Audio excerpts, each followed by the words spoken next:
marketing task force strategy, which was commissioned last year, recommended for Hansa Pilsner in terms of part of its role in segmentation that we should try, one, to improve our extrinsic imagery, which we have, two, to try and tell people more about our Pilsner, and three, to try and target more of the female market. So the relaunch merely is aimed at trying to meet those objectives without necessarily shifting away from the way Hansa Pilsner currently is. We first tried making one ad, but there really was a lot to communicate in one big ad. So we said the one ad, beer tasting, will focus really on the intrinsic qualities of the beer, and Jazz Club will focus on the extrinsic qualities of the beer, but they still both remain Hansa Pilsner ads.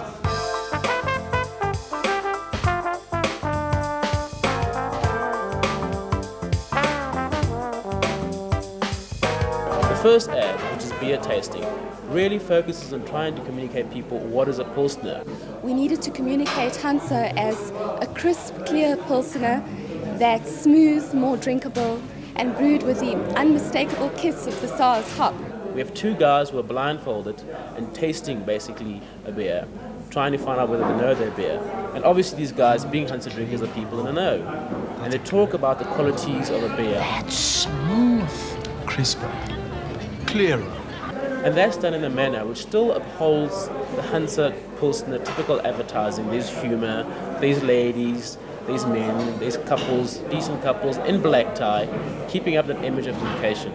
When conducting desk research, we actually found out that at least about 50% of Hansa Pilsner is actually drunk by women, which is more than any other beer in South African brewers' portfolio. So it's quite important that we do show women in our advertising. But the brief was for the agency, for the women in the advertising, that these women should look to be in control. They're women who know who they are. They're women who are upmarket. They don't look cheap and sleazy, and in fact, they try and uphold that image of Hansa Pilsner. And if you look at beer tasting, in fact, it's one of the very few ads in SAB, in fact, the first ad for Hansa, where we have dialogue from the women, and in fact, the women are running the ad. And it's got a very good interplay about the man-woman thing. Is this a woman thing? No, honey, it's a man thing. So the woman in the Hansa ads, really, the image there is to start to say, it's comfortable for black women to drink beer, and especially in that environment where it's quite cool, sophisticated, and very upmarket.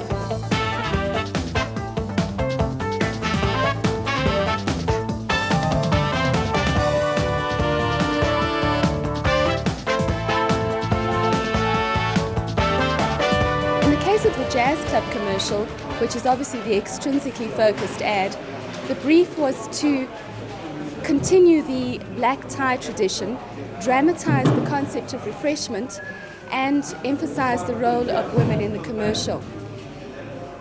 The whole concept was born out of a vision of dust, heat, and thirsty work, with a point of difference, of course, and that being Hansa arriving on the scene and changing the rubble-filled warehouse into the dream of a plush, sophisticated nightclub or jazz room filled with cool people, cool sounds, and of course, cool Hansa. And the unique thing about this ad is that in the concert ad, we had ties folding up to try and communicate that visual refreshment. And here we've taken it a step further in that these guys are coming to a site, they've got a jazz club in mind, and it's really quite shabby. And because it's very hot, the one guy just phones Lofty to bring some beers, just to get some refreshment. And Lofty arrives with a cooler, opens the cooler, and just pours some beer, and they just drink it right in the middle of this dirty, dusty place. And while they drink, this whole image that they have, plan that they have, blows up into actually a beautiful jazz club which they have in mind. And there we have that visual refreshment.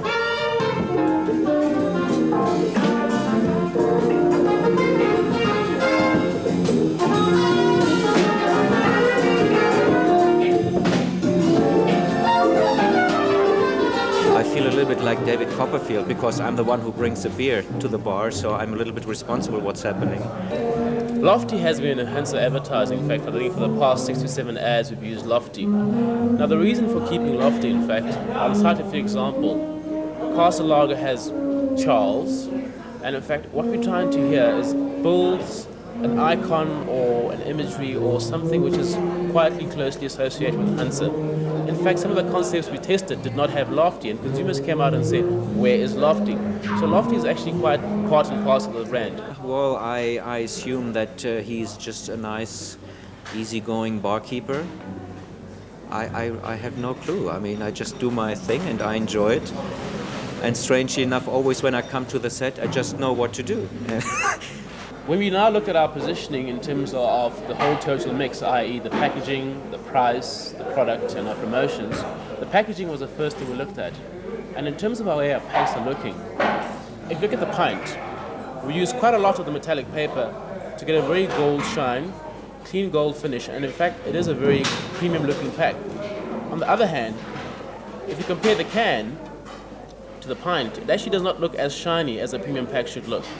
So part of the focus was to try and say, let's make the can look like the pint. And in fact, let's try and clean up this pack, make it look more brighter, more premium, and more image. The end result is in fact a much cleaner pack. We've taken out the clutter on the map. We've used more usage of the metallic golds and the metallic reds to give a pack that is really shiny, clean, white, and bright colors.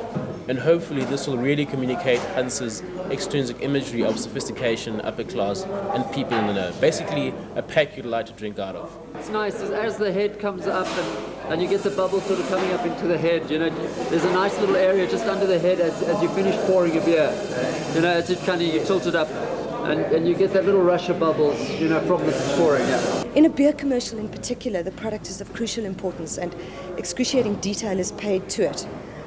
Beer is particularly difficult in that it's not just a pack like a washing powder or something that is what it is. Beer needs to be really filmed with great detail.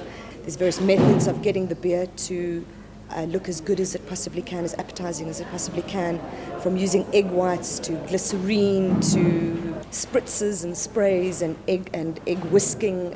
The bubbles themselves as they rise up through the glass, it's all lit in a very specific way with bits of gold card and etc. to pick up the nice colors of the beer. So yeah, a lot of care and a lot of attention goes into making the beer look as beautiful as it does on TV. Hey, cool joint. Shall we? I'm ready. Hey, is this a woman thing? No, honey, it's a man thing. Tonight we'll see just how well you guys know your beer. Good, clean aroma. That's a clue. That's smooth. Crisper. Clearer. Ah, goes down good. This is brewed with the unmistakable kiss of the Saar's hop. Ladies, undoubtedly. Hansa Pilsner. How did you know? Shape of the glass.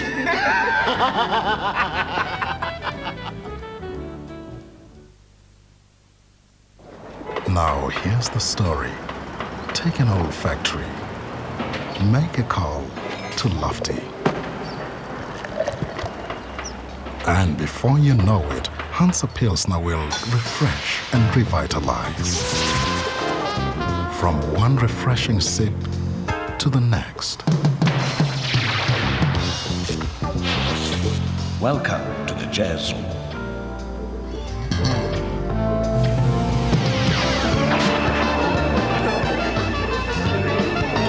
Now add a little spice. And you're cooking. Hansa Pilsner, refreshingly different.